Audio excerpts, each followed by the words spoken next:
Nii, aeg on rääkida meie nädala tegijaga või topisega, kuidas te ise tahate. Igatahes number 1 tema meil see nädal on. Ja ilmselt nii kõrge tasemelist tegijat ei olegi meil kunagi olnud. Nimelt on siis tulnud meie ajalehtedes selline uudis, et USA esileedi Michelle Obama, kes on siis Barack Obama naine, tegi siis sellise avalduse oma koera kohta, kelle nimi on Bo, B ja O, et ütles, et Bo on minu poeg. President Obamal ja tema naisel on siis 2 tütart ja nüüd tuli välja, et siis on ka nüüd poeg, kes on siis koer. Ja tegemist on Portugali veekoeraga ja miks ta sellist tõugu on, sellepärast, et tütred on teiste koeratõugude peale nii-öelda siis allergilised, et kohe tuli selline poeg, kelle vastu allergiat tütardel ei ole. Aga mis seal ikka? Meil on telefoni otsas proua Michelle Obama ja tahamegi nüüd väga teada, kuidas on siis võimalik, et ühel inimesel on selline koerlaps. Tervist, Michelle. Hello ja tervitus kogu Eesti rahvale. Aitäh teile. No, Jumal õnnistagu teid ja teie maad. Aitäh teie maad ka. Või see on vist juba õnnistatud? See on, jah. Selles mõttes, et läheks siis kohe teema juurde, et minu puhtast huvist siis või no ilmselt ka teiste inimeste huvist tingituna tahaks siis teada, et kuidas siis on võimalik, et ühel inimesel ja veel sellisel inimesel nagu teie on pojaks koer? Kõigepealt muidugi aitäh nende ilusate sõnade eest, ma tänan teid ja tahan öelda, et Ameerika ei unusta neid sõnu. See on muidugi tõsi, jah, aga kui nüüd selleks isiklikuks edasi minna, siis tõepoolest mul üks poeg, kes on siis koer, jah, nagu te ütlesite, Portugali veekoer. See sai kõik alguse sellest, kui minu mees Barack Hussein valiti Ameerika Ühendriikide presidendiks.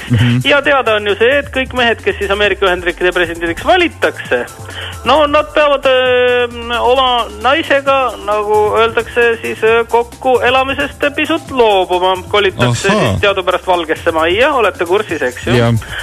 Ja pärast seda siis on Ameerika Ühendriikide konstitutsiooni paragrahv 4 lõige 2 alusel siis keelatud igasugune läbikäimine oma seadusliku abikaasaga. Selle jaoks palgatakse Ameerika Ühendriikides tööle praktikandid, kes siis presidendiga tegelevad ja naised jäävad siis üksinda. Ma olin Barackile ammu rääkinud, et tahaks poega. Tahaks poega, et ma olen ise veel alles noor naine, nagu te võite isegi aru saada. Ja ma ei olnud veel valmis lihtsalt ennast täiesti konserveerima, nagu oodatakse seda Ameerika Ühendriikide presidendi naiselt tavaliselt. Esileedilt siis. Esileedilt, just nimelt. Ja siis ühel ilusal augustikuu päeval lendasime koos Barackiga me üle Atlandi ookeani ja sõitsime Portugali kohtuma siis kohaliku presidendi Luis Alvarez Eusebiuga. Läksime seal, seal oli igav, Portugal on nõme maa, see on must räpane, seal ei olnud midagi suurt teha ja siis Barack muidugi eraldati minust kiiresti ja mina jäin hotelli basseini äärde hängima. Jäin seal hängima ja siis ma nägin seal basseini ääres ühte väga ilusat koera. Veetlevat Portugali veekoera. Täpselt nii, veetlev Portugali veekoer, ta oli väga ilus oranži värvi ja ega pole jah vaja nagu olla mingi eriline sügav psühholoog. Üks asi vist teiseni. Eks täpselt nii, jah. Algul nuusutasite teist ja... Jah, alguses nuustasime ja siis edasi läks nagu see tavaliselt ikkagi noorte armunutega läheb. Ja nüüd on siis meie peres poeg, väike Portugali veekoer, Bo. Muidugi ma ise olen seda varjanud ja hoidnud seda salajas tema päritolu ja sellepärast tegelikult sünnipäraselt peaks ütlema Boo. Boo, jah. Boo. Portugali keeles O hääldatakse teadupärast uuks. Ja nüüd Barack oli üllatunud. Ta oli üllatunud meie poja üle. aga no eelkõige talle ei meeldinud see, et ta küsis, kust kohast tal see oranž karv on. Mina olen neeger, sina oled neeger, kuidas meie laps saab olla siis siis veekoer ja oranž. Ja ma ütlesin talle kohe, et mehed ei tea naiste saladusi ja palun sind, Barack, mitte sellesse asjasse enam nina toppida. Ja no nüüd niimoodi ongi. Et naiste keha on üks suur saladus selles mõttes. Täpselt, siia see ei ole, no ma ütlen otse välja, iga mehe asi seda uurida ja sinna oma nina toppida. Las see jääb ikka naistele. Aga ja Barack pole pärast seda nina toppinud. Ei ole, ta on, ma ei tea, võib-olla, noh, kas ta on mõelnud või rääkinud isegi sellest, me ei ole seda teemat enam puudutanud. Aga no näiteks, kui me läheme kuskile sellisele seltskonna üritusele, kus on meil tütred ja poeg kaasas, siis pean tunnistama, et Barack on esimene, kes laua pealt haarab kahvli, viskab selle kuskile kaugele inimeste sisse ja hõikab abort. Ja no on super asjad ära toodud. Uskumatu. Portugalis keele siis apurt. Apurt, jaa, täpselt. Ja no lemmar, absoluutne lemmar on ikka talle siis, kas siis kui visatakse asju, kas siis naiste dekolteedesse või basseini. See on uskumatu, mis puu hakkab tegema. Mis kõige lemmikum asi on, mida talle, ütleme, mis kõige suurem asi on, mida Barack puule visanud on? No Barack on, ühe korda üritas seda väikest aatompommi visata Pentagonis. Aga no siis puu selle püüdis muidugi kinni tõi tagasi. Selle püüdis kinni tõi tagasi, see, no talle ei meeldi niisugused poiste mänguasjad. Puu lemmiktegevus muide on, teate milline? Nii.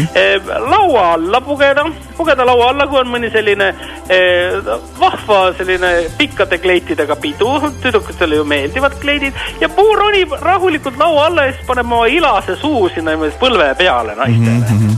Ta on Ameerika Ühendriikide iseseisvuspäeval eelmisel aastal ilastas ära 14 välismaa suursaadikute kleiti. No see oli, sögasin ta kõrva tagant ja nakitasin, tubli poiss, nii tore. Ma saan aru, et Barack on võtnud ikkagi nii-öelda ta ikkagi ka oma pojaks, et ei tekkinud pikemat diskussiooni. No muidugi ta võttis omaks, eks ju, jah, et kui mingid momendid on, kui me saame nagu välisreiside all ka koos olla, siis no on ikka on meie vahel alati. Et eks nagu, kes siis, no ütle, te olete mees, eks ju. Kes siis meestest ei tahaks endale poega? Isegi kui ta on koer, no andke andeks, no hea, et niigi läks.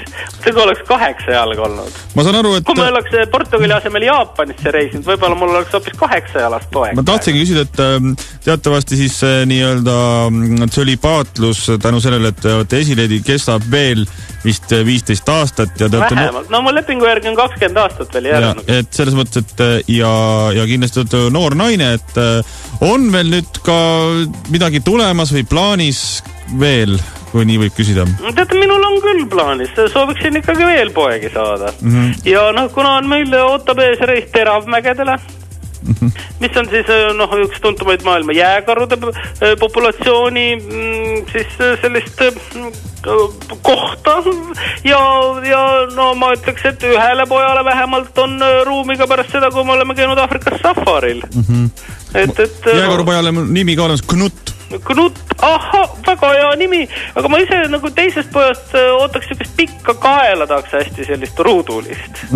Et see sobib. Okapi siis. Okapi, jah, võib-olla tõesti. Ja no, eks ikkagi traditsiooniliselt ei maksa ära unustada seda, kes on Ameerika rahvuslind Valgepea merikotkas. Et temale oleks meie peres ka veel kindlasti koht. Aga kas siis pojana või tütrena, seda ma ei ole veel otsustanud. No tütar siis saaksite, ütleme siis siin lihavõtete ajal lapselapsi värvida. Olen ja, võtta, seda oleks küll tore teha, muidugi. Ja tegelikult pool oleks ka ju nii tore, nagu õde aukudes üles saada, siis mööda suurt halli ringi ajada, kui see lendab, tal õrnalt siis sabast sulgesid naksida. Minu arust see oleks väga vahva.